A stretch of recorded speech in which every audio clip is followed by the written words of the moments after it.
Welcome to the latest episode of Real Talk, which is a show where we discuss our favorite movies, cult classics, forgotten treasures, and the impact they had on us. Today's show features two of our favorite movies from the year 1981. First up is the John Carpenter classic starring Kurt Russell, Adrienne Barbeau, Lee Van Cleef, Ernest Borgnine, Isaac Hayes, and many, many, many more. Of course, I'm talking about Escape from New York. Next up is the Canadian animated classic Heavy Metal, featuring the voices of Eugene Levy, John Candy, Joe Flaherty, and many more, as well as a soundtrack including Blue Oyster Cult, Black Sabbath, Nazareth, Sammy Hagar, Devo, Journey, and many, many, many more.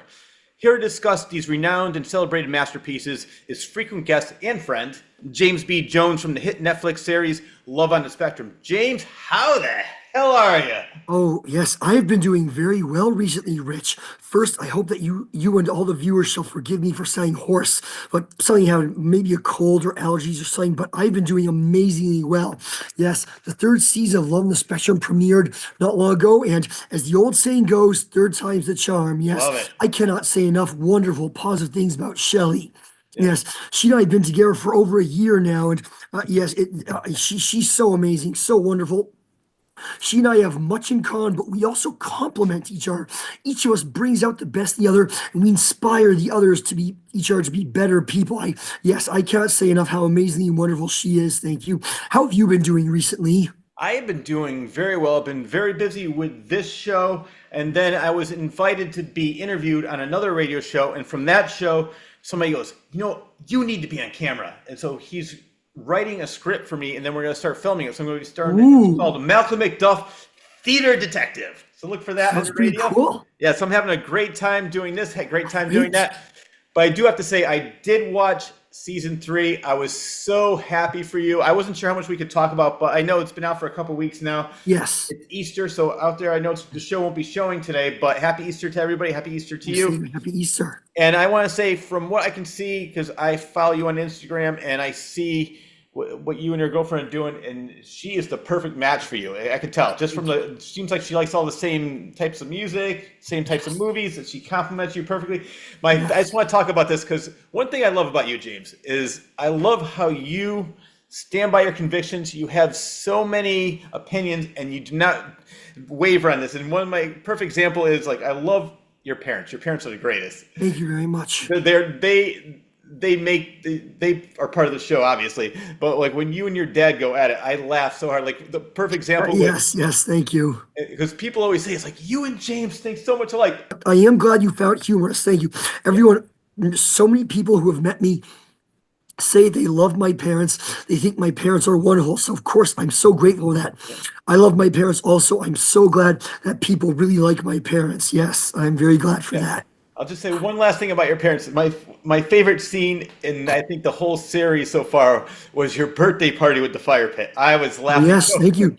I believe it was my father's idea to have a fire in the fire pit because it was pretty hot at that point. It was still in the middle of. Oh, wait, are you still there? I'm still here. Okay, very good. It was in the middle of summer when we had that. So I really, really hope that the smoke from the fire was not bothering too many people there, but no, we still had a great time. Thank you. Yes, it was still most wonderful indeed. Thank you very much. Well, there's two more things I want to talk about with the show, and then we'll go right into Escape from New York and Heavy Metal. But I was thinking about this. I know you probably can't either talk about it or don't even know yet for season 4, but I think what they should do, and I know the producer or the creator, producer, whoever he is, seems like he's a lot more interactive with you on the show now. Not just you, but you and the other people like Connor and Danny. I would love, if he's watching right now, I would love to see a spin-off reality show, sort of like a real world type thing with you, Danny, Connor, and Tanner, where you all live off on your own and just because you four are my favorite. I do like Morgan. I do, and there's another girl. I can't remember her name. I think it starts with a P. She's in Boston. Perry. Perry, she yeah. just joined. She's new this season. Yeah. Yes, Shelley and I met her in person. She was wonderful.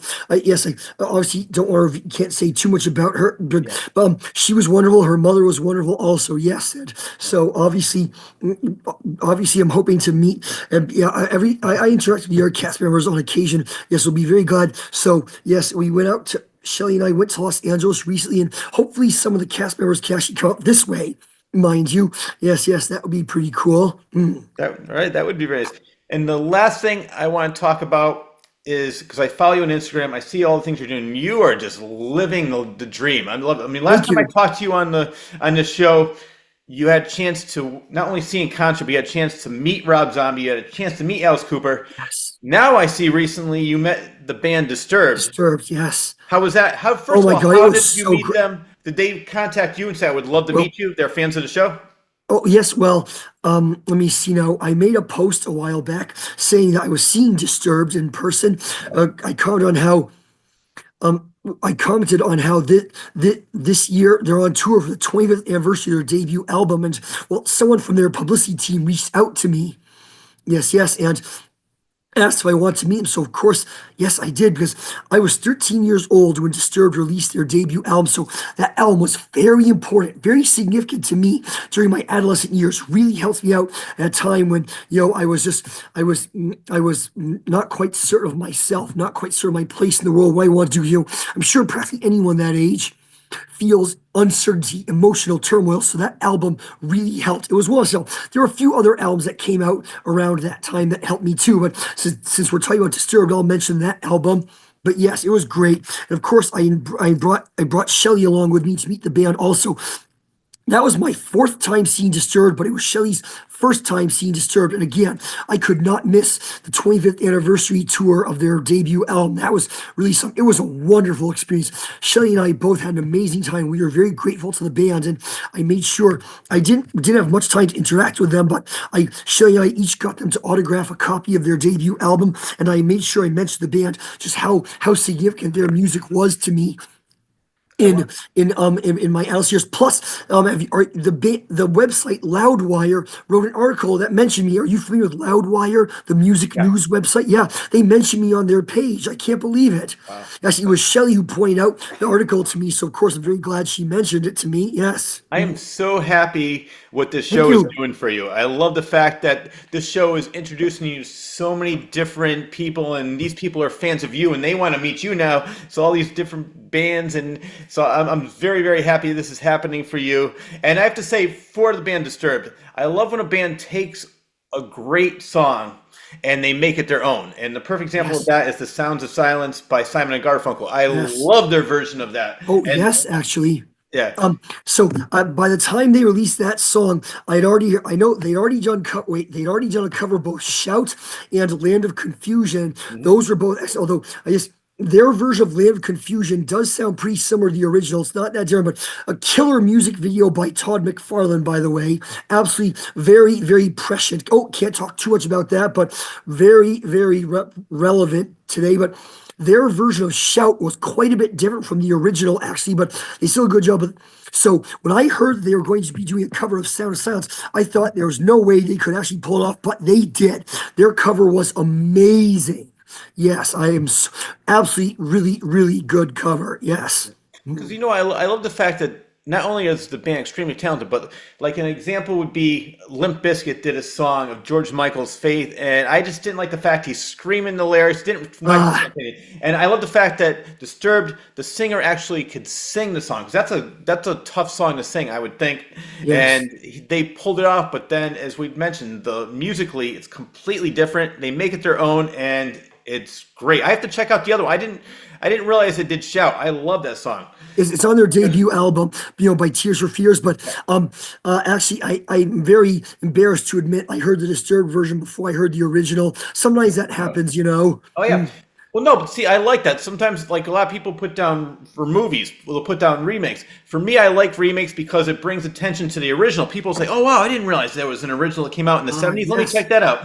So the same thing with music because I grew up Tears for Fears. I love that song, Shout, and so now I got to check and see their version because I was so impressed with their version of Simon and Garfunkel. Yes, of course. And wait, what else? Oh, I don't want to spend too much on this, but since you mentioned Limp Bizkit, they did a cover of "Behind Blue Eyes" by the Who, and I'll admit I'm not really a big. Well, I really like the Who. Oh wait, I gotta be careful. I know I don't want to insult anyone who does like Limp Bizkit, but their cover of "Behind Blue Eyes" wasn't really my favorite. I don't think it was quite as good as the covers that Disturbed has done. And oh, Disturbed also did a cover of "Living After Midnight" by Judas Priest. Love Yes. that song. Good. Yeah, their version is pretty good actually. But wait, what else? Oh, we were talking about. Oh, snap! I lost my train of thought. We were talking about different Oh, songs and covers. What were we talking about? I was talking about like we talked about like doing song covers of songs. And I said I actually like that because it brings attention with like same Yes. thing with movies. It brings Oh, attention to the yes. original because you said you didn't hear Tears for Fears first. You heard Disturbed's version I first, know it's and then sometimes it happens. Like, yeah, although I had no idea that Hush was not originally by Deep Purple until I looked it up. And same thing with like Hey Joe. Not everyone knows it's not originally by Jimi Hendrix. Nor wait, what else? I Love Rock and Roll is not originally by Joan Jett, but or Quiet. No, wait, hold on. Come on, Feel the Noise is not yep, originally by Quiet Riot. But you never know unless you look up it. Oh, Deep Purple did a cover of Hey Joe, by the way. yep. So it's the final track on their debut album. Pretty epic cover too. Yeah, no, some. It's funny. Some of those I knew. I didn't realize Hush was not a Deep Purple original, but some of the other Yes. ones I knew because I love Slade, which Quiet Riot in the '80s. They did several. They did Mama We're All Yes. Crazy Now. They did Come On Feel Noise. So yeah, but that's what I did. Went back. I said, wow, let me check out this band Slade, and then I realized how good they were. So Yes. it's a just. And since we're talking about movie remakes, did you see the new version of Nosferatu recently? Yes. What was your opinion on that? I liked it. It was really good. Obviously, being that it was made 102 years after the original, it's obviously not going to be the same. There were some differences, obviously, but I liked it. I mean, the original is a classic, obviously, but Yeah. I think this new version was actually not too bad. Oh, did you also see the 1979 remake or not? That one I did not see. I know of it. I didn't see it though, but I did see the Robert Eggers version, and I Yes. did like. I thought beautiful. It was beautifully shot. The Yes. cinematography was great, and I think it might have won an Oscar for that. Yes, I think all the actors definitely. I think all the actors absolutely put in stellar performances, no question about it. Actually, I'd heard of Robert or Roger Eggers. I've never seen any of his films before, so given how amazing Nosferatu was, I think I'll go back and check out some of his previous films as well. Yeah. I saw The Witch.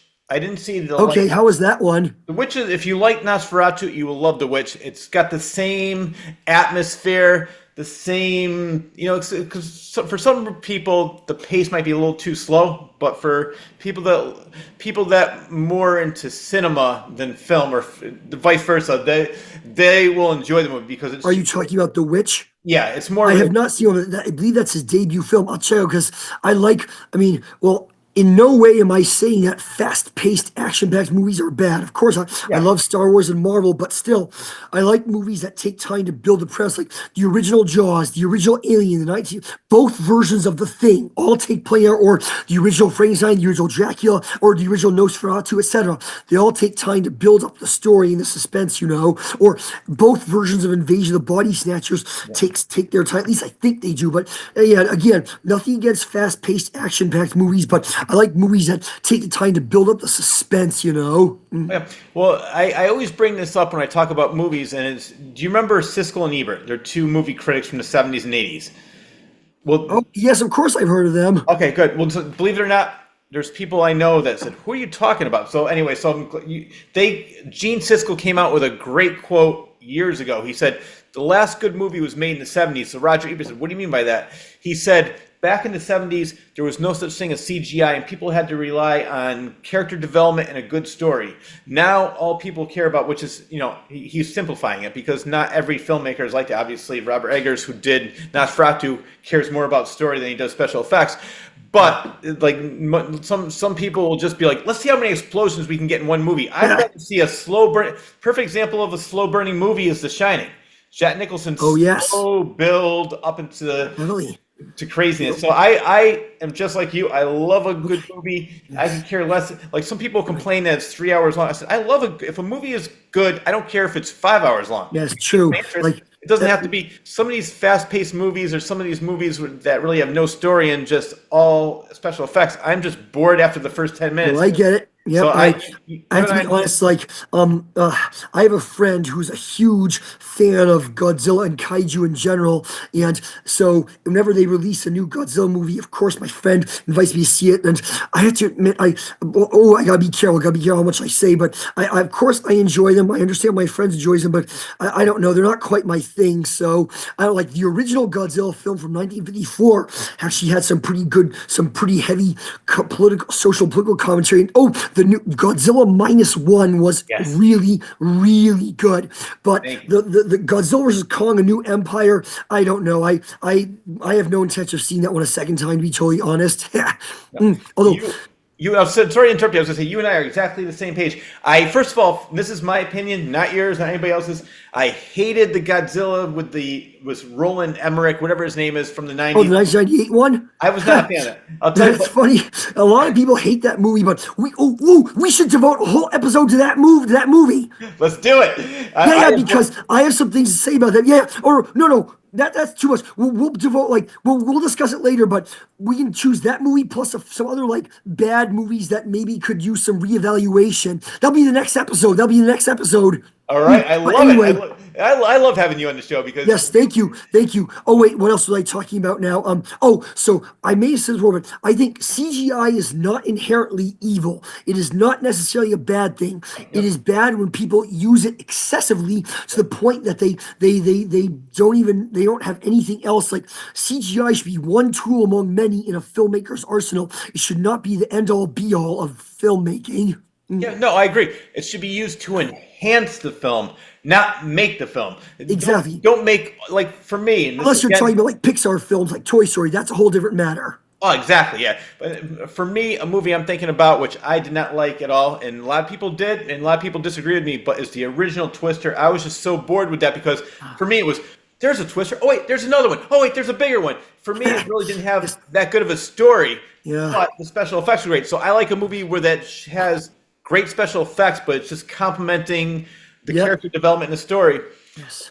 So we have two great movies to talk about, which really were not a lot of CGI. Because in 1981, there were not a lot of Yes. CGI. Very good. But before I even start this off, I just saw this right before before we started recording, and I have to make a comment because I've had you on the show many times, and you're going to be on the show many more times, and you are probably one of the most intelligent, well-read, astute people I have ever had in the show.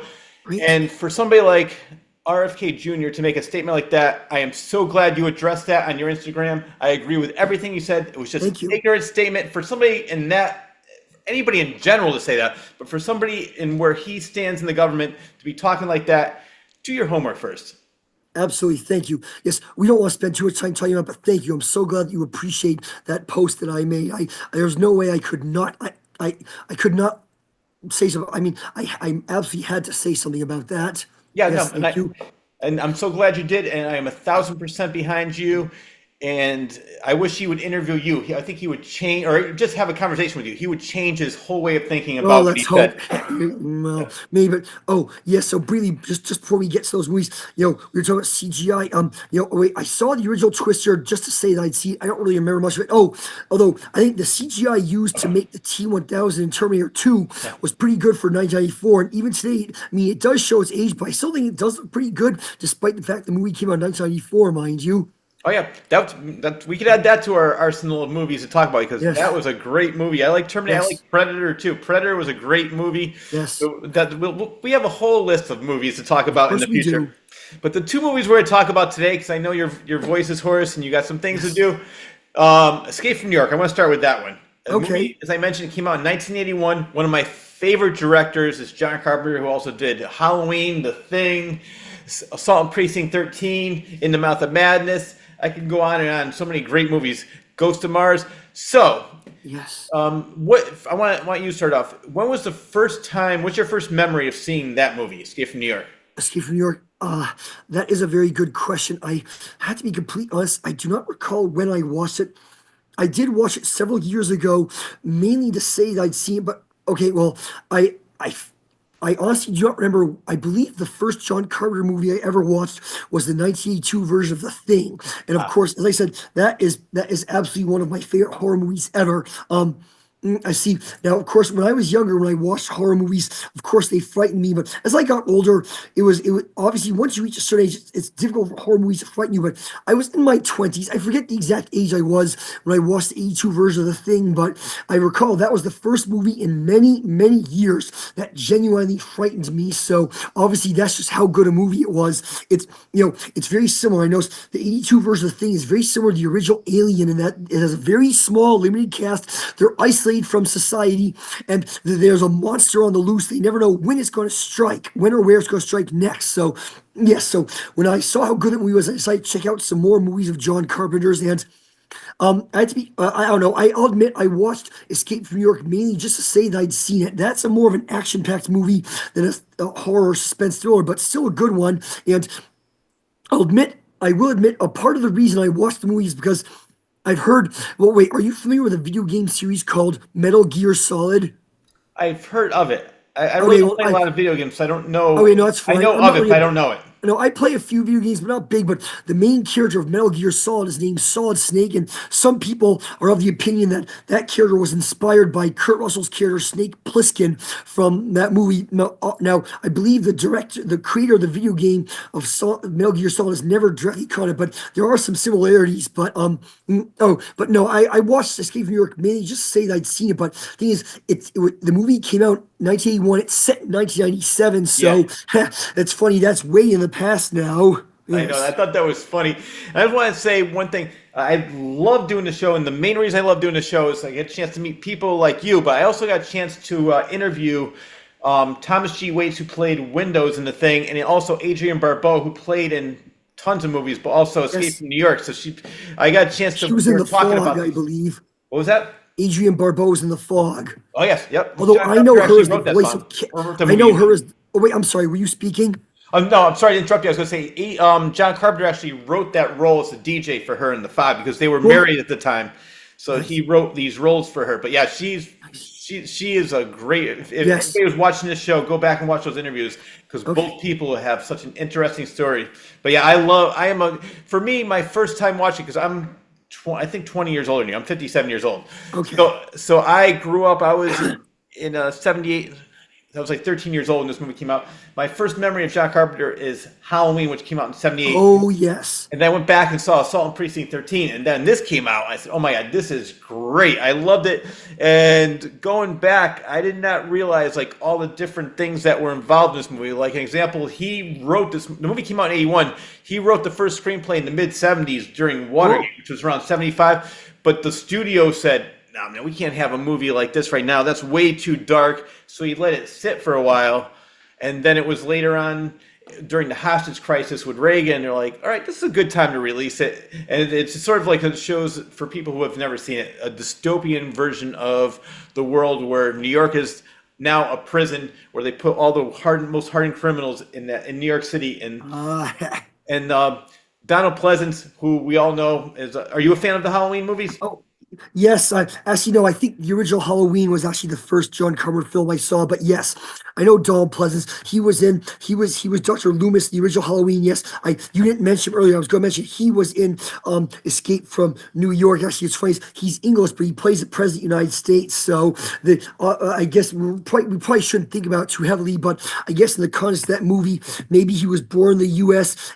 but simply lived his formative years in England before returning to the U.S. Or maybe they changed the laws. You never know. But he's a great movie. Oh, his best known role is probably Blofeld in 007 James Bond. But Yep. yes, he's a great actor. Yes. Mm. Yep. No, actually, it's fun. I'm so glad you brought that up because I do know the behind the scenes story when I was watching the making of Escape from New York, getting ready for this show with you.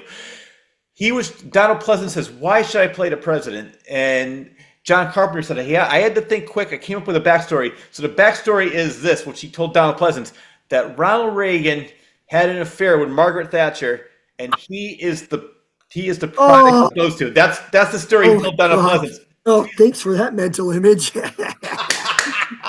That- that's exactly what he told Donald Pleasance. Donald was Oh like, all right, man. I'll do it. I'll do it.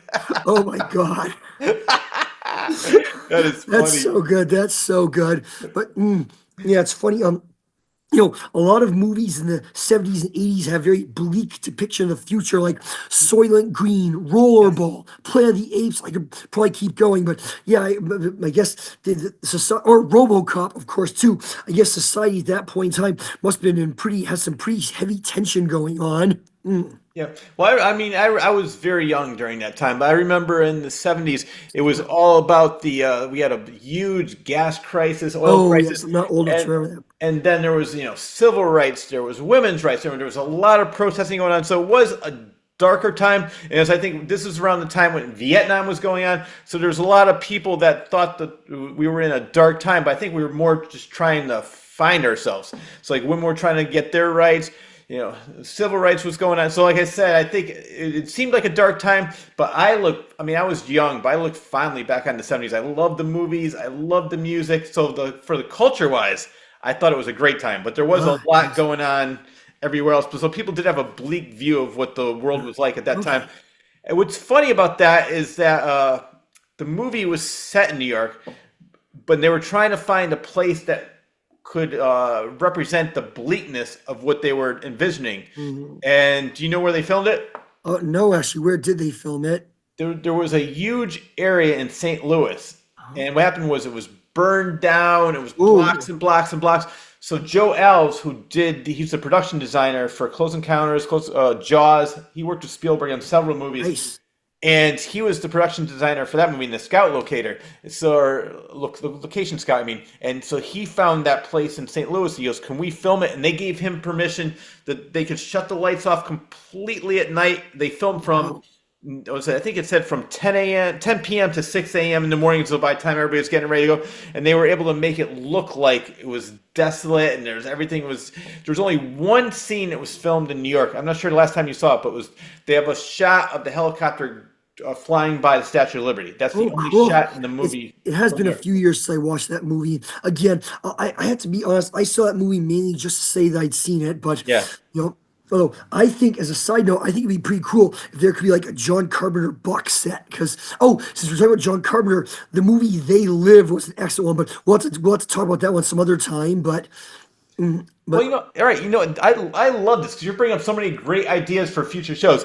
We should have cool. like maybe not all at once, but we should have like a John Carpenter series. We'll do They Live Not and bad. whatever, because I'm a fan of pretty much everything John Carpenter ever did. I think the worst movie that he did was probably Ghost of Mars, which we'll talk about because there's rumors that was actually going to be the third Escape from New York. Because what Oh, happened was really? Escape from LA came out, and then they were going to do the third one was supposed to be where he goes into outer space. But the Huh. studio said, "Nah, we're not going to do that." And what happened was his next movie was Goes to Mars, and according to what they're saying, John Carpenter denies it, but he doesn't completely deny it. He sort of says, "Nah, that's not true." Where it's that story that they read was supposed to be Snake Plissken in space, but they made it into somebody else because the studio didn't Ah, want to do another Escape from New that's York. good. Yeah, so I don't know if it's true or not, but that was probably to me the weakest movie he's done. So I will do any John Carpenter movie you want to do. Just let me know. Okay, cool. Let me see. Since now we're getting the main character, Snake Plissken. Kurt Russell plays that role. Now, previously, when Kurt Russell was younger, he played in a lot of Disney movies when he was a teenager. But was Snake Plissken his first role playing a hard-edged action hero, or had he played a tough anti-heroes before that? I can't remember. Nope. Well, I do remember. It was his first, and what happened was the studio, exactly for the reason you said, we can't picture him as a badass. Come on, he's a Disney kid. Nobody's going to picture it. And John Carpenter fought for him. He directed one movie with Kurt Russell. He loved working with him. It was a TV movie called Elvis. He played Ah, Elvis. And he goes, I love Kurt Russell. Just give him a shot. And they turned him into Snake Plissken, and he became a big hit. And then after that, obviously, Quentin Tarantino used him for a couple other movies like Death Proof, which is a great movie. ah. If you ever saw that one, he plays a killer who likes to kill, stuntman who likes to kill people with his car. But that was the first movie where he played against type, where he wasn't the good guy, he wasn't the good old boy from Yes. Disney. I And I thought he did a great. And it's funny because the name Snake Plissken actually came from somebody that was John Carpenter worked with. His friend went to a school where his name was Snake Plissken, and he had a tattoo of a snake. He goes, "That is perfect. That's my Cool. character right there." Very nice. That sounds pretty cool. Oh, so yeah, that was pretty cool. And actually, what's funny is Kurt Russell, since then, he's played, for the most part, he's played like hard-edged action heroes, but on occasion, he's gone back. Like a few years ago, he's in the movie Sky High, which was kind of like a return to his former self. Plus, he was in the second Guardians of the Galaxy movie too, actually. And Mm. Oh, you mentioned that Lee Van Cleef was in um uh, what's it, Escape from New York. Yes. Obviously, most people know him as Angel Eyes, the good, the bad, and the ugly. What character did he play in Escape from New York? I can't remember. He was, I don't know what his character was. He is the one that brought Snake in, said, you know what? I'll let you live only if you go and get the president. So Oh, he was the one that I don't know what his job title was in the movie, but ah, he was the one that was in charge of the whole situation, saying he gave him the shot and said, "You have 24 hours to get the president, or you're dead." So oh, I want to I'm not certain, but it might be the governor of New York, but he was in charge of the whole prison ah. system in New York. Okay, not too Yeah. bad. I remember I read somewhere, I can't remember where, someone interested, somebody probably just made a post there saying they wonder if Kurt Russell's character Snake Plissken is perhaps a descendant of the man with no name from the Dollars trilogy, only because they have very similar personalities and very similar situations. Yeah, I love the spaghetti westerns. I'm a huge Oh fan of Clint yes. Eastwood, Lee Van Cleef, and it's funny because John Carpenter in many interviews said that he considers Escape from New York a western. Oh So yeah, I could see that perhaps. In a more modern time period, but it's a very similar situation though, isn't it? yeah, he's like Snake Plissken is the ultimate anti-hero. He's a loner. Yes. He's a gunman. So yeah, I'd see a lot of similar. So you know what? I didn't hear that theory, but I can picture that he could be. Yes. Man, and I don't know if you know that they cut out the first 10 minutes of the movie. Really? There's a whole backstory of how Snake came to be imprisoned and how they brought him in to save the president. It was because he was a high tech bank robber and he loved. He and his friend were robbing banks and they um, rigged the train and then they took off and they made it all the way to California and that's where the cops Really? were waiting for them. Cops run back to New York and said, "All right, here's a deal for you." But for some reason, I guess maybe time constraints, they cut that whole scene out, and then it Oh, just starts with him being arrested and Lee Van Cleef saying, ah, "We have a proposal for you if you want okay, to." cool. So Actually, that so that makes you wish to ask, is this missing, does this missing footage exist or was it never filmed in the first place? Is there any way to find it? I saw it on YouTube, so it's definitely Ah, filmed. I'm okay, not so sure it if does exist. it does exist, and I saw bits and clips of it, so I'm not sure if it's on because I don't have the DVD. If I do, I don't know exactly where it is, which is Okay, sad. When I moved, there's a lot of things I have to find okay, again. But I'm not sure if they have some deleted scenes in there. But I ah, definitely did see that missing footage. okay, cool. Well, Shout Factory recently released a 4K collector's edition of the movie, so maybe that edition has the missing footage. You never know. Yeah. One of my favorite characters in this movie, I want your opinion on this, because as I mentioned, there's so many great actors. Isaac Hayes, who wrote the theme for Shaft, and he was Chef in South Park for people who are a little bit younger. But Ernest Borgnine is Cabby. I I love can't that remember. character. I, Uh, what other famous roles has he done? I'm sorry, I don't quite know everyone in this movie. I'm gonna, you're gonna kill me for this. I'm gonna look this one up because if he's one of Oh, these people, if you saw a picture of him, you would know. my mother said he was in McHale's Navy. That's it. Thank you. Thanks, Mom. I couldn't remember that one, but I did see that. I just couldn't remember the name of it. But yeah, he was. And what happened was Nick Castle played the Shape. He played Michael Myers in part one. Oh yes. John John Carpenter said he has a great sense of humor, dark sense of humor, and he brought him in to help write the screenplay and bring more humor to it. Oh, And that was one of the things where he brought Cabby in and made Ernest Borgnine Cabby. But the other thing was that throughout the whole movie, they're like, Snake, I thought you were dead. I thought you were dead. That came from a John Wayne movie. oh, And so they were paying homage to that, and it was sort of like some comic relief throughout the whole movie. It's like, I thought you were dead, Snakes. I want to say I have it written down somewhere. I can't find. I'll tell you in a second. I think it's called Lone Wolf. No, Big Jake. I'm sorry. The movie was called Big Jake. John Wayne movie. I'm not sure if you're a fan of his work, but oh. I've seen a few John Wayne movies. My father loves John Wayne, me not so much. So yeah. Yeah. Do you remember the wrestling? Not the wrestling scene. It was with a wrestler, but it was the scene with the baseball bats and the spikes. maybe I remember there was some sort of like fighting or cage match scene Yeah. somewhere in this case, New York. There was something to do with fighting. Vaguely, I recall it. Why are you mentioning that? The reason I'm asking because like John Carpenter said that was the toughest scene to film in the movie because Ox Baker, who played, he's a real wrestler, he played the guy that was going to fight Snake Plissken to the death. Ooh. And, but he didn't know how to act. And Kurt Russell had to keep saying, calm down, calm down. He was like swinging that baseball bat with the spikes. And he said, John Carpenter said there was times where you could see that Kurt Russell was really fighting for his life. He had the garbage can, and he's like kept on trying to block the shots. And he's like, dude, you got to calm down. You got to calm down. And there's a scene where he has to hit him in the head with the spikes. And the Ox Baker was the wrestler, was so afraid if he missed that spot, he would have been dead too. So he said that was probably like the toughest scene. In Escape from LA, which I'm not sure if you saw, I know you didn't see that one because we were going to talk about that. Sorry. They basically did that, but it was with basketball. He had to shoot the basketball, and if he missed a shot, then he would be killed. So Oh my God. that was a good movie, and it was basically like part one with a bigger budget. I enjoyed it, but part one is definitely the classic. Yes, of course.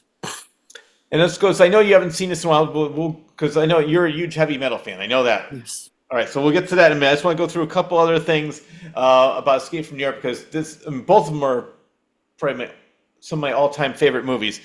As we mentioned, they really didn't want Kurt Russell in the beginning because they said that he was like too much. He's not going to be pictured as the anti-hero. He's too much of a Disney kid. So originally they wanted Charles Bronson, which if you remember him from Death Wish and so many other movies, and then. Other actors they were considering was Tommy Lee Jones and Chuck Norris. Ooh, interesting. Yeah, I'm so glad. It's sometimes it's easy to say like, oh, I can't picture this, I can't picture that, but because we know it as Kurt Russell as Snake Plissken, but I could picture those three actors as Snake Plissken.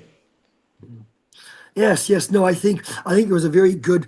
I think that was a very good choice. It showed his range as an actor. Some actors are stuck. Well, let's not say any names, but some actors seem to always play a very similar type of character in every movie. But others are very versatile. I like it when actors can stretch and try out different things. Yes. Yeah, well, no, exactly, and that's what I mean. Acting is being something you're not. So why keep playing the same thing over and over and over again? I know the studios, as soon as they see dollar signs, they're like, all right, let's put this guy in every movie, just make a different title, but make the same movie. And unfortunately, they get typecast. But I love actors that will play against type, that will play all these different roles. And sometimes, like, perfect example for me, I think right now, one of my favorite actors is Christian Bale. When I see a movie with him in it, I don't see Christian Bale. I see a character. He changes. I mean, perfect example, he gained 50 pounds to play Dick Cheney. He lost 100 pounds to play in another movie. And American Psycho is another great movie.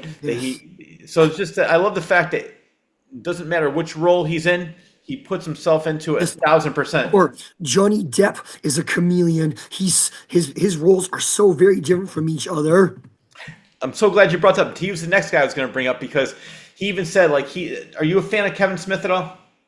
Not really. Well, I saw the movie Clerks just to say that I'd seen it, but other than that, no. I certainly appreciate him as a filmmaker. No, I'm not really a big fan of Kevin Smith, though. I do like the fact that he likes nerdy stuff the way that I do, but no, I don't know. I'm not really a big fan. Sorry. No need to be sorry. That's what I love about it. I mean, these are just our opinions. We don't have to all like the same things other people like, and so if you don't like something, I could tell you, like, I'm not a fan of all of his work. I do like a lot of his movies, and I do like his attitude, like you said. I do like a lot of things that he likes. But the reason I brought that up was that he is neighbors, or was neighbors, with Johnny Depp, and his daughter were best friends.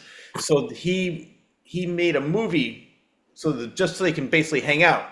And Johnny Depp loved doing that role so much. He goes, let's do it again. He goes, I do movies like this for fun, but then I do the big budget movies so I can make the money so I could do movies like this. I mean, just an example would be like What's Eating Gilbert Grape with Leonardo DiCaprio. I mean, that's a great movie, and he did a great job in that. But then he does these, Pirates of the Caribbean, but then he'll do a movie with Kevin Smith that didn't really make a lot of money, but it's just he just did it for fun. So I like the fact that's not bad. No. And I like the fact that, like you said, like he buries himself in a role, and if you saw, I can't remember the name of the movie right now, my mind went blank on it, my editor's going to kill me because Kevin Smith is one of his all-time favorite Oh, directors and writers. So as he's watching this, he's probably. But he did a movie with Johnny Depp, and I didn't even realize it was Johnny Depp until afterwards. Like if I said, I know he's in the movie, and then that's like, oh my god, that was him. nice. Just like, are you a fan of Fear and Loathing in Las Vegas? Oh yes, well I saw that movie again just to say that I'd seen it actually. So yeah, I know Johnny Depp's in that one. That was quite an interesting movie to put it mildly. Yes. Well, he played a real life person, Hunter S. Thompson. Oh yes. And so, but if you ever looked at the real Hunter S. Thompson, he did so much. He actually lived with him for a couple of months in the same house, so just so Oh, he can get all his ticks down, all his different mannerisms, and he did a well, phenomenal job. So that I like actors like that will put that much time into it. So we'll get to heavy metal in a minute, but I want to say just a couple more facts about Escape from New York was that. They actually had a president's son in this movie, a real president, Gerald Ford, who was president in the 70s. His son, Stephen Ford, he played a Secret Service agent in the movie. cool. And I'm sure you know Kurt Russell's he's been together with Goldie Hawn for years and years and years. But at that time in the movie, I don't know, so you haven't seen the movie in a while, but there's a scene in there where this woman meets him in a chock full of nuts. It's an abandoned building. Ah, Her name is what is her name? Susan Hubley. She was his real life wife at that time. oh, John Carpenter said he just liked to keep it like a family atmosphere. Like Adrienne Barbeau, he was married to. Susan Hubley was married to Kurt Russell. huh, So he had like a very family friendly set, and it was just a fun time. okay. And then there's one scene. We'll talk about this, and then we'll go on to heavy metal. Adrienne Barbeau, who was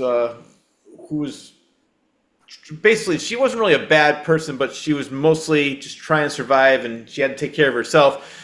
And in the movie, she ends up killing the Duke, who was played by Isaac Hayes. Oh, But the Duke sort of drives into her, but it cuts away, so you're not really sure what happens to her.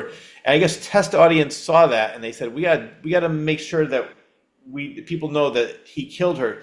So what they did was they went to John Carpenter and Adrienne Barbeau when they lived together.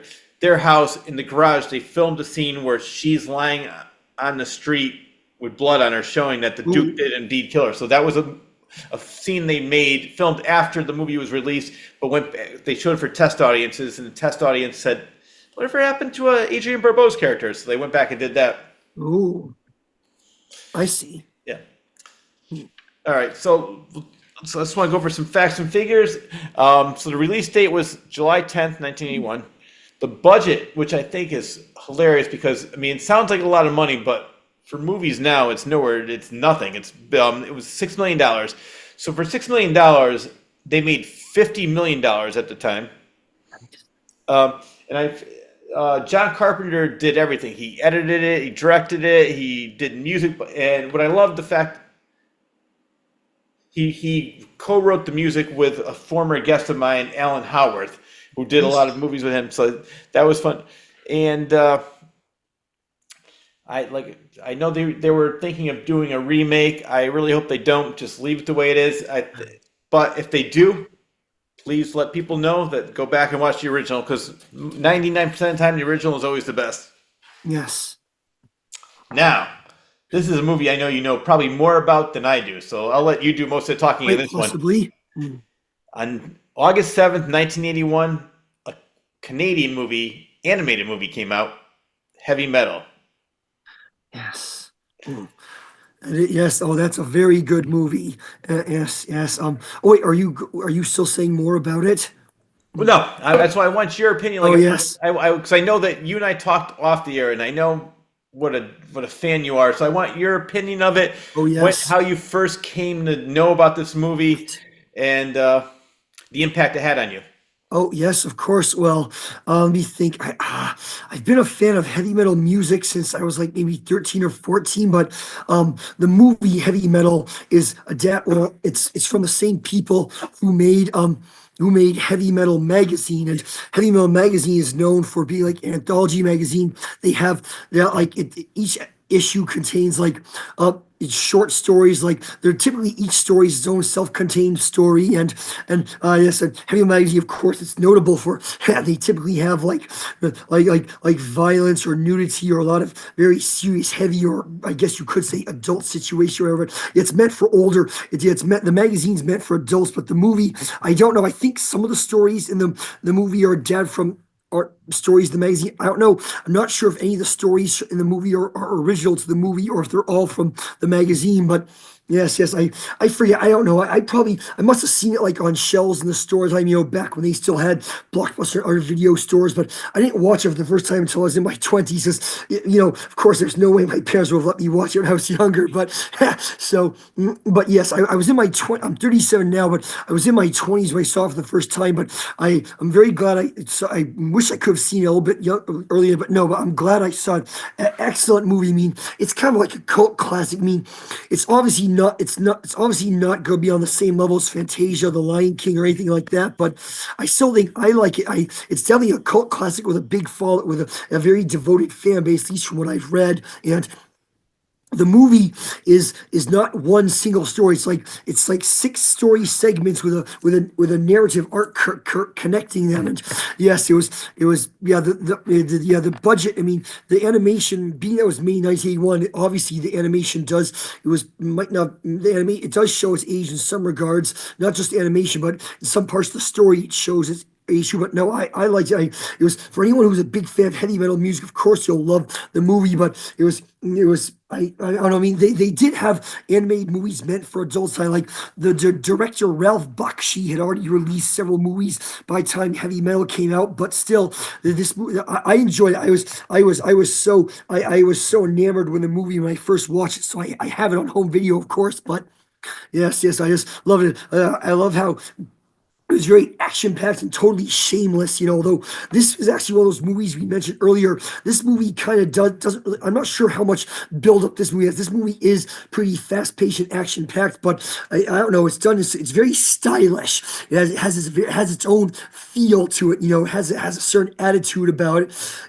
But what was I say? I don't know. I mean, it's certainly, I wouldn't know if I'd call it, it's not really high art or high cinema, but I don't want to go as far as to call it sleazy or trashy because it's not. At least I don't think it is. But no, it's definitely a reflection of the times. Like the artwork, it feels very gritty and dirty, but that's part of the appeal because it really fits in with the era in which it was made. You said it came out in 1981. It really feels like a movie from that age, has a very raw, visceral feel to it. But that's part of the appeal in this particular case. But yes, let me see, what is it?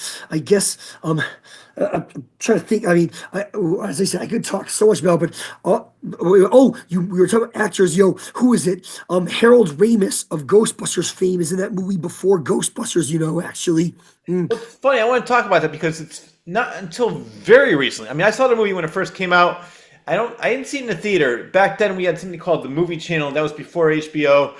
And I remember seeing it. I said, I love this movie, and I love it for everything you just said. I had no idea, one, it was a Canadian movie. Two, all these people that were in it, as you mentioned, Harold Ramis, John Candy, Eugene Levy, all these people from SCTV, which was a famous Canadian sketch show back in the 80s, and then they became famous for more. As you mentioned, Harold Ramis and Stripes, Ghostbusters, Eugene Levy, American Pie, Schitt's Creek, which is a great TV show if you haven't seen it.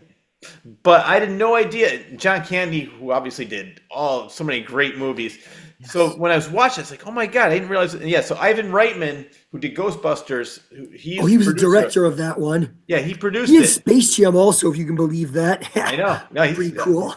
Which I love people that, like, as you mentioned, like even with actors, I love these producers and directors when that they can just don't do like, they have a diverse work because they're not just like, oh, let me all do comedy, let me do all action. Yes, this guy's doing cartoons, he's doing action, he's doing comedy. Right. I think the movie Heavy Metal, it was pretty clearly made with a male audience in mind, but the majority of the characters are men, and Well, I mean, I gotta be careful how much I say, but I mean, some of the female characters are just presented as fan service in the movie. Although, no, wait, toward the end, in the final story segment, the character of Tarna, though, is a pretty badass warrior woman. But wait, what else do I think? Oh, we're talking about the movie, but, and you mentioned the soundtrack. Actually, I think the only actual heavy metal song in that movie is Mob Rules by Black Sabbath, but great soundtrack, though. Oh, yes, so I know I'm not really a big fan of Devo, so I can't remember what song by Devo's there, but yes, the song "Heavy Metal" by Sammy Hagar's in that movie, but that's more of a rock song than a metal song. But maybe it counts. But what is it? Actually, since we mentioned Black Sabbath's second album with Dio, Mob Rules came out right around the same time as that movie, so they tied it in. That's one of the reasons they chose to have that song in there because it was by having the song Mob Rules in the movie, it helped promote their new album actually. And oh, Blue Oyster Cult is in there. They Blue Oyster Cult's album, what's it called? Fire of Unknown Origin, the one that has like the creepy looking cult members in the front. Well, anyway, oh, my computer's getting low on battery power. Please give me a second, but I'll Take your keep time. talking. I'll keep talking. But okay, so Blue Oyster Cult wrote two songs for the movie. They wrote Heavy Metal, The Black and the Silver, and also Vengeance, The Pact. But neither of those songs was included on the album. Instead, they included Veterans of the Psychic Wars, which was not written for the movie. I guess because they felt that Vengeance, The Pact gave away too much of the Tarna storyline or something. Wait a minute, I'll be right back. Oh, take your time.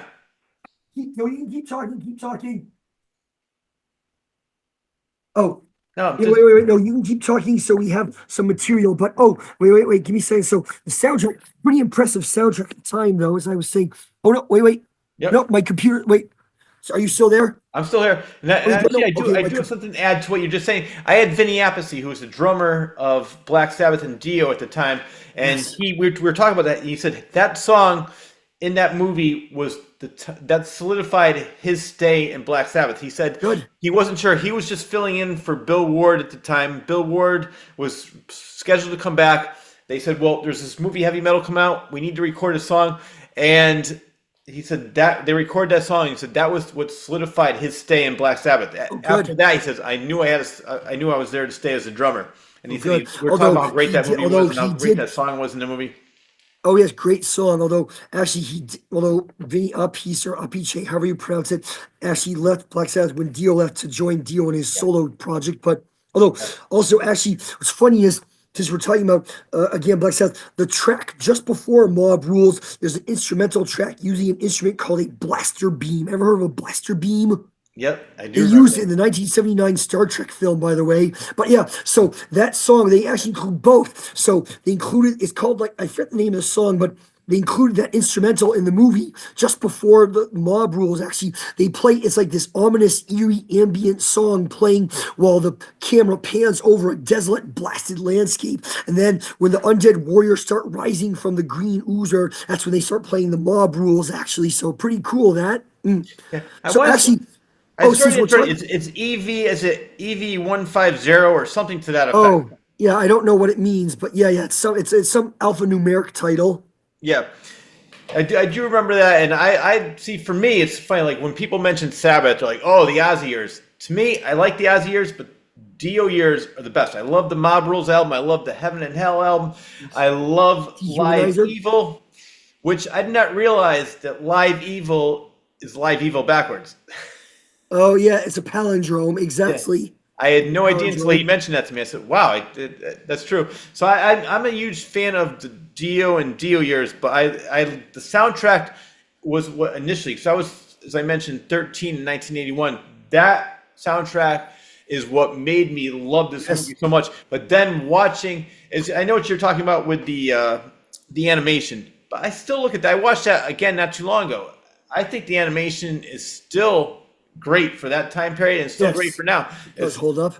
and Yes, actually, I you do know know, what you're saying. Sorry to interrupt you. I was going to say I do know what you're saying about like the women characters in the movie, but what's her name in the movie?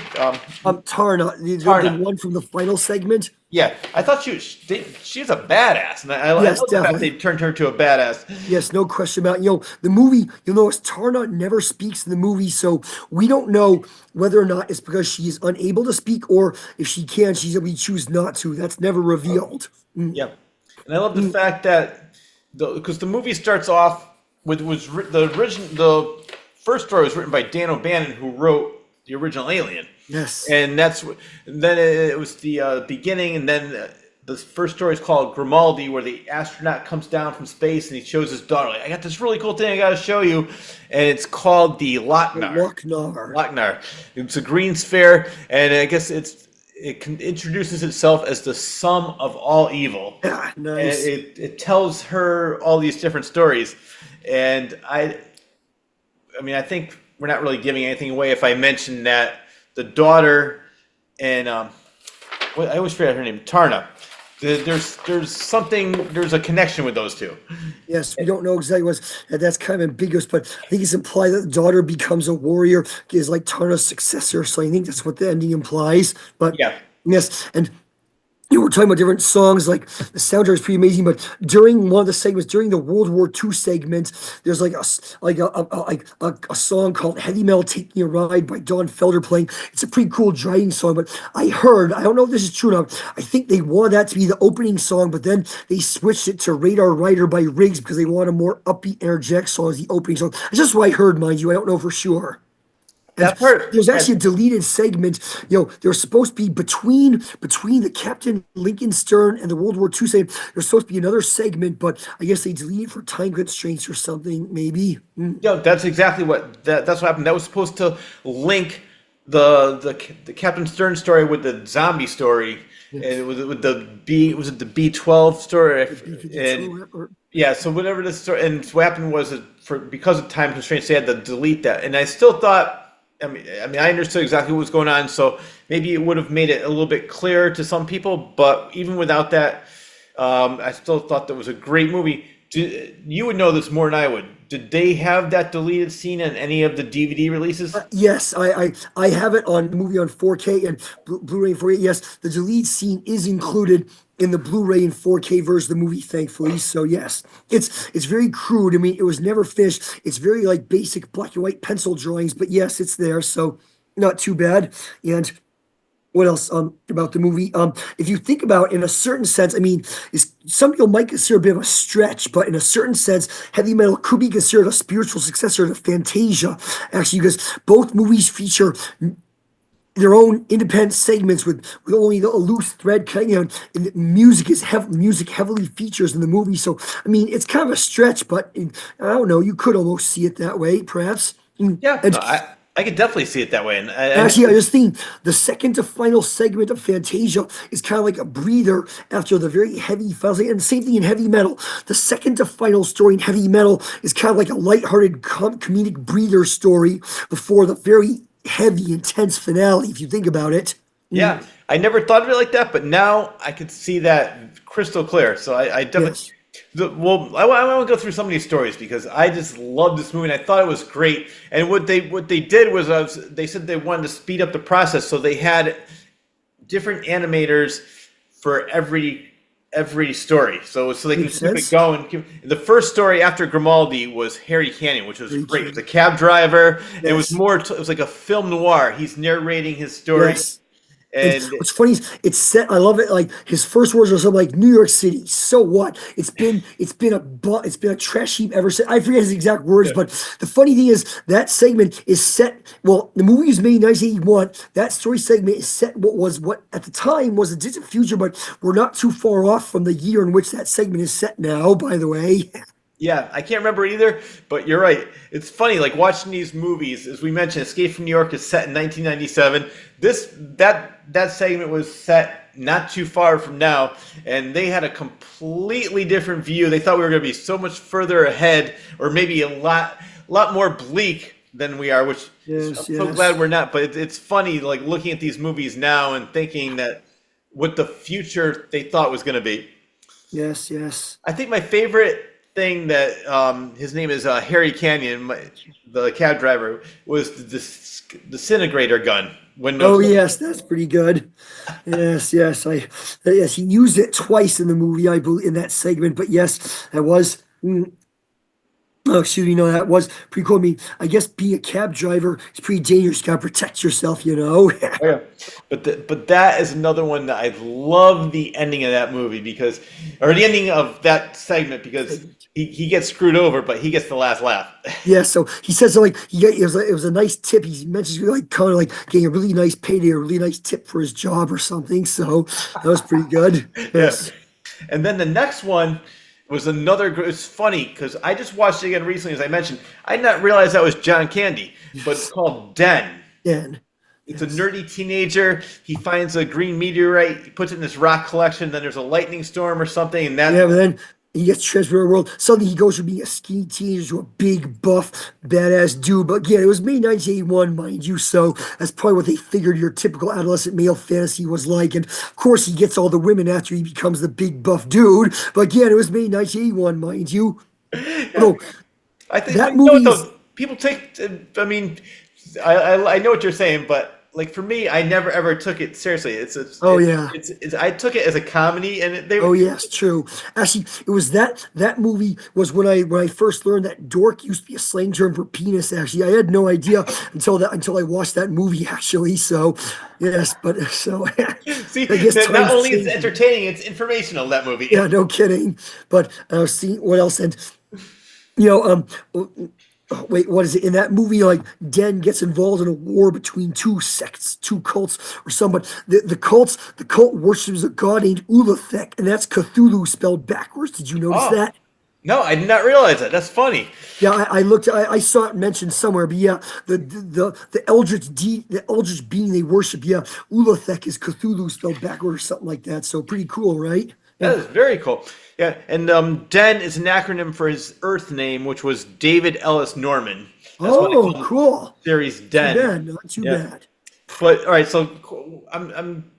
It's been a while, a couple weeks since I've seen it. Is it Nevermore was the name of the other world that he went to, or something like I that? don't remember actually. I'll have to look it up. Okay. Well, the reason I'm asking is like, if it was you and you were quote unquote a dork in Earth, and then you were like this tough, cool, muscular guy in Nevermore, what would you make the same decision as Den made, or would you come Hard back to to Earth? say. Maybe I want to say, but actually, what's funny is that the movie never addressed that. Like, does he have any family and friends back home? I mean, are they going to wonder what happens to him? Exactly. Not they don't address that at all. It's Yeah. basically it's just like they show him as this nerdy kid who loves his rock collection.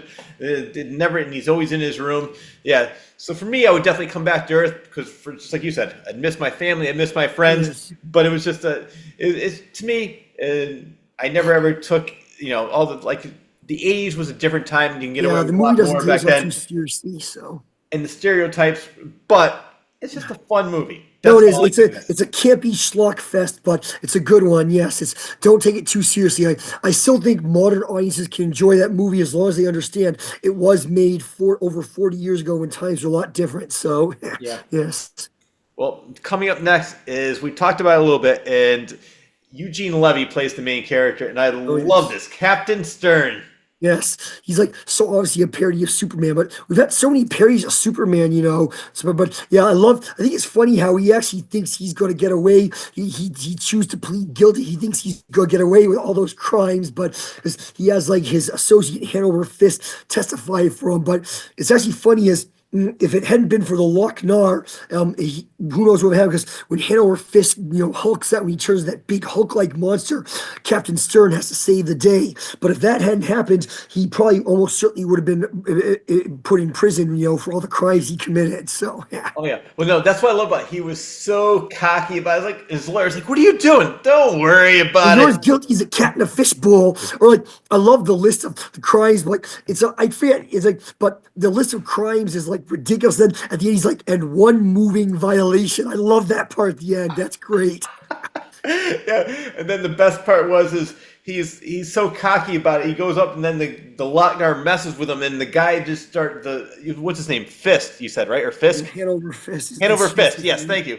And he starts going on and on, like saying all these different things that he's done. And Eugene Levy's character, Captain Stern's like, "What the hell are you doing?" Then he turns into this big muscular guy and big monster, and then I think he gives him the money, and all of a sudden he goes back into Hanover Fist again.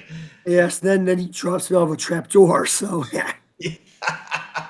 which would have been the next. No, actually, the next story was story B-17. That's the name of the story, and I think that would have been in between. That would have been Yeah, what the deleted deleted segment was scene. between those two. Yeah. So, all right, you have a better memory of this than I do. The deleted scene. What did it show? I know it was crude. The delete scene, it shows the Lochnar crashing onto Earth, and then we see the Lochnars responsible for wars, disasters, like genocides, and is responsible for all manner of horrible disasters in the world. Then it leads into the B-17 segment, World War II or something. Yeah, Yes, it's like World War II, and there's zombies. I remember those. yes. And the next one is another hilarious story. It plays John Candy, which I never knew. He's sort of like a horny robot. It was Robot, called yes. So Beautiful and So Dangerous. Another Yes, fun. that's like the breather story before the final. But yeah, because what's funny is that segment opens up with a government official talking about like extraterrestrials. Like then they just drop that plot line. They never mention it again. So because the woman gets abducted, but I mean, so the question is why were the aliens abduct? Why did the aliens abduct that woman? I mean, so she never questions. I mean, it's funny how the woman is so chill and nonchalant about being abducted by extraterrestrial beings. And oh, Harold Ramis plays the voice of one of the aliens who snorts the plutonium Nyborg, or whatever it's called. So, See, that's did you know fun. that? No, I did not know that. And it's funny because I didn't know that. Excuse me, he was even in this, but I didn't realize all these people were in it. I like all those years watched, but then again, I think I saw it originally before a lot of these actors became popular in Yes. America. Long before Eugene Levy became popular in American Pie, long before John Candy became popular in Uncle Buck and all these other movies. And I mean, he was in Stripes too in 1980, I think 1981. So I never correlated the voice with the actor until Yes, not they that do long ago. stuff. They're much younger, so their voices are quite different. Yeah. No, I love the movie, and then the last story was as you mentioned Tarna, which Yes. she's just a badass, and Yes.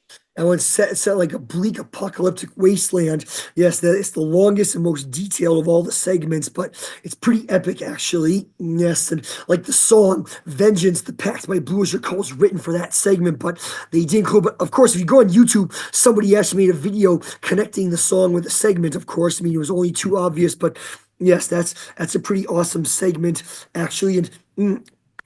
Um, no, wait, what was it? But yeah, that's when we hear the Mob Rules by Black Sabbath. But yeah, super, very, very cool. Love the story. Yeah, a lot of it's very action packed, very intense. It's definitely the perfect encapsulation with the story, of course. yep.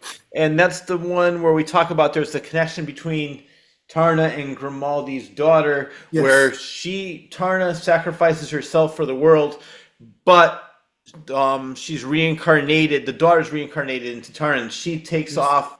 Yeah, on the She gets same to, flying yeah, creature. Yeah, so yeah, it's pretty cool that. But I'm surprised. I guess the movie. I don't know if the movie turned a profit or not, but I mean, it didn't. I was hoping it would have been nice if it could have spawned a franchise, but then again, maybe it's better that remains because. But 19 years later, they made a sequel called Heavy Metal 2000, which isn't bad. I saw it; it was okay, but nowhere close to the level of talent. It didn't have anywhere close to the charm of the original one. The second the sequel, Heavy Metal 2000, was just one continuous story, not segments, and the animation was much smoother. Obviously, being it was newer, but I don't know. I mean, if outside of the fact that it had the heavy metal name attached to it, it was pretty much a typical, straightforward action story. It wasn't bad, but it definitely could have been. It could have been better. But I think the fact they waited 19 years to make a sequel was the main downfall. They should have made a sequel just a few years later. It could have been an anthology series, or they could have had like the sequel could have had like maybe say 6 new story segments or something. But no. But yeah, the original movie was good. The sequel wasn't too bad. But, although in a certain sense, there have been some spiritual. Let me hold on. Give me a second. There was a movie that came out a few years ago called The Spine of Night. That's kind of like a spiritual successor to Heavy Metal because it's like 5 or 6 story segments with one narrative arc connecting them. Then there was a show on Netflix called Love, Death, and Robots. Ever yeah. see Love, Death, and Robots or hear of it? No, well, it's funny. Doing my research for this, that's when I heard of it. Because what happened was, I was doing my research. First of all, I want to talk about the profit. So the budget was $9.3 million. The box office at the time, they made $20.1 million. So Oh, it good. was So a they big did hit. turn a profit. It Good. did turn a profit. But in 2008, David Fincher, who's done so many great movies like Fight Club and other movies, was set to do a remake, but suffered a serious setback when it was dropped by Paramount. So then in 2011, Robert Rodriguez, another great director, writer, El Mariachi, Planet Terror, so many great movies, Shetty, he announced that he had purchased the rights in 2014 with the formation of his own television network, El Rey. He considered bringing it back to TV. And then on March 15th, 2019, the reboot, which you mentioned, on Netflix, is a reimagining titled Love, Death, and Robots. Yes, Up I saw it. until, so it's good? Good show. It's had 3 seasons, and it has like each episode is its own self-contained story, very similar to Heavy Metal. But so there's really no narrative arc connecting them at all. Each episode is like 20, 30 minutes. But yeah, so Love, Death, and Robots is basically the spiritual successor to Heavy Metal because yeah, each episode is its own self-contained story. And I don't think they've made a fourth season. It's had 3 seasons, all pretty good actually. And you can watch the episodes in literally any order, so that's pretty cool. But yeah, I say that's an excellent show. So if you like Heavy Metal, I highly recommend you check out Love, Death, and Robots. Really good show. Yes.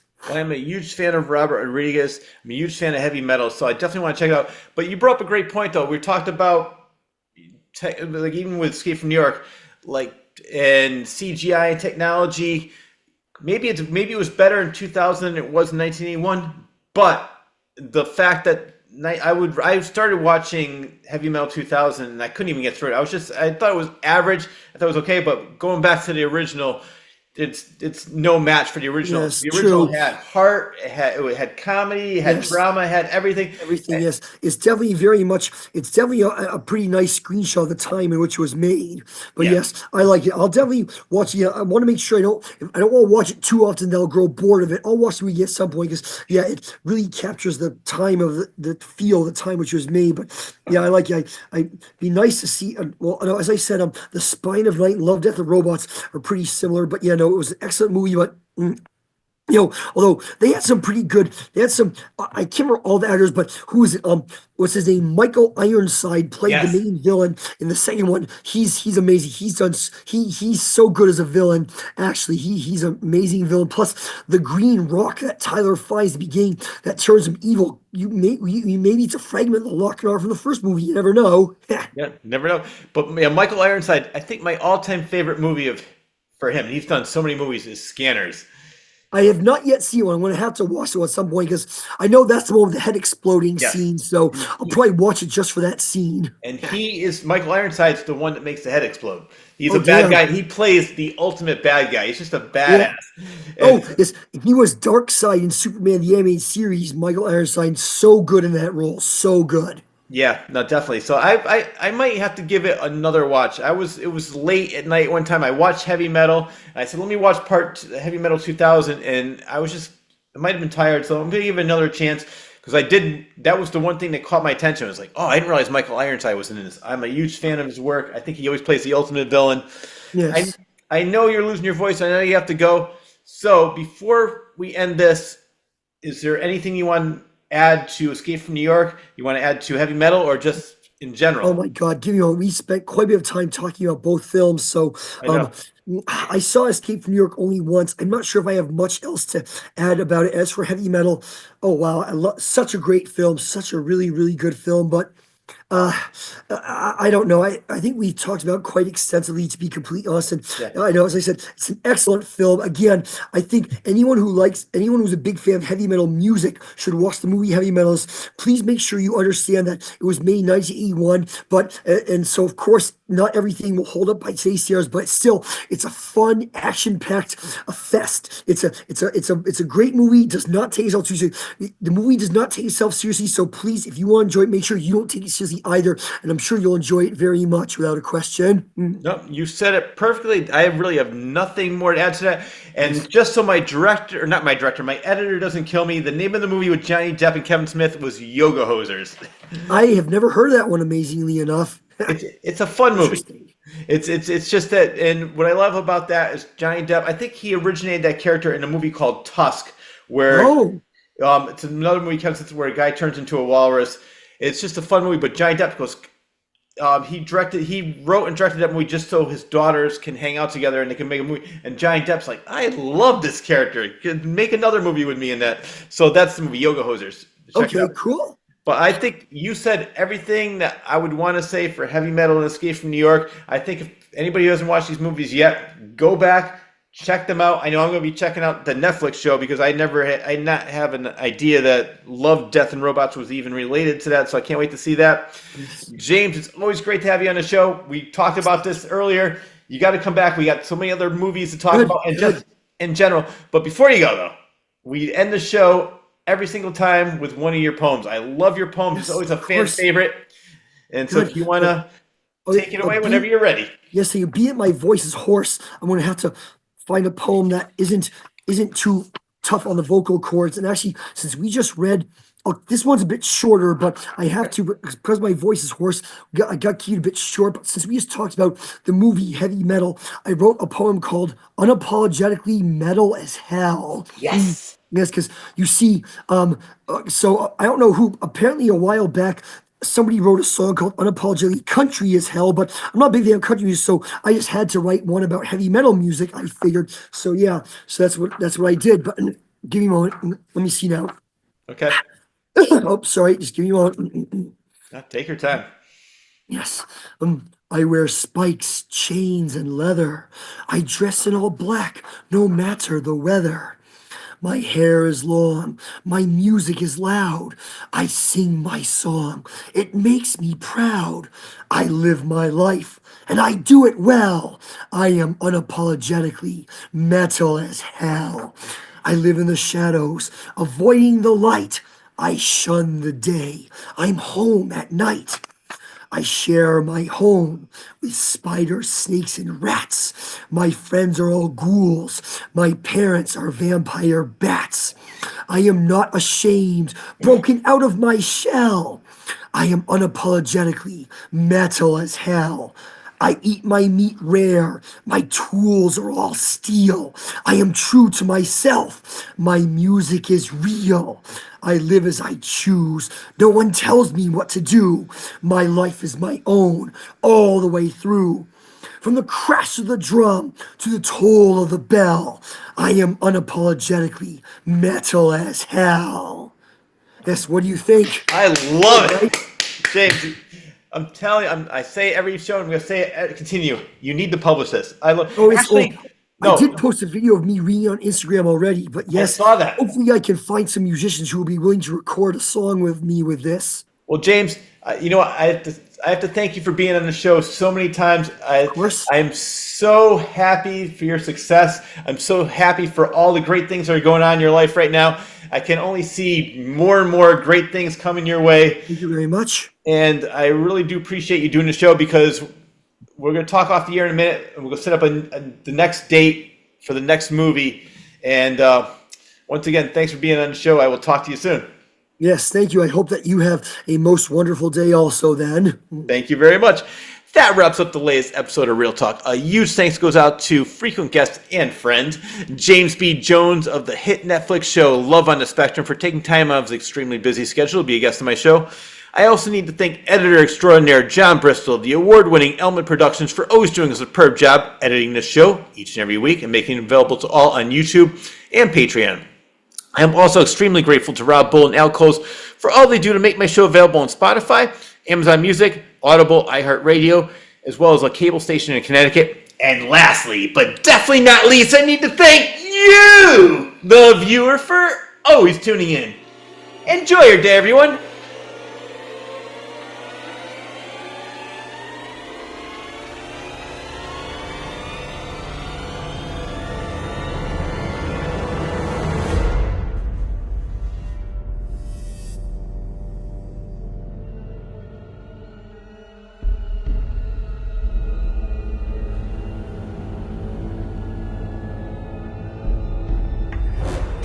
From the frenetic mind of author Cyr.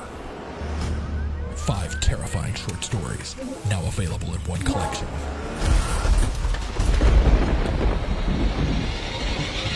Confessions of a Frenetic Mind. 5 tales of blood-curdling terror, available on Amazon and Barnes & Noble.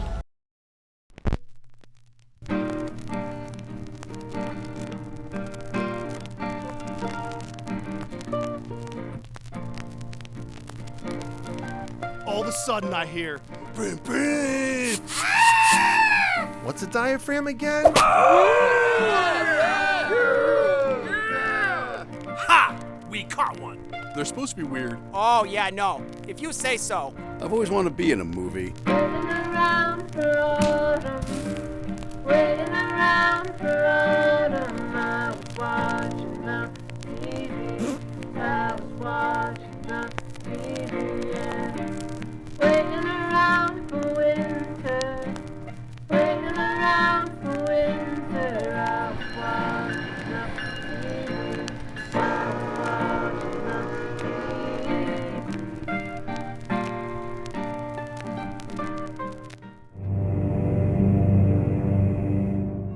TV.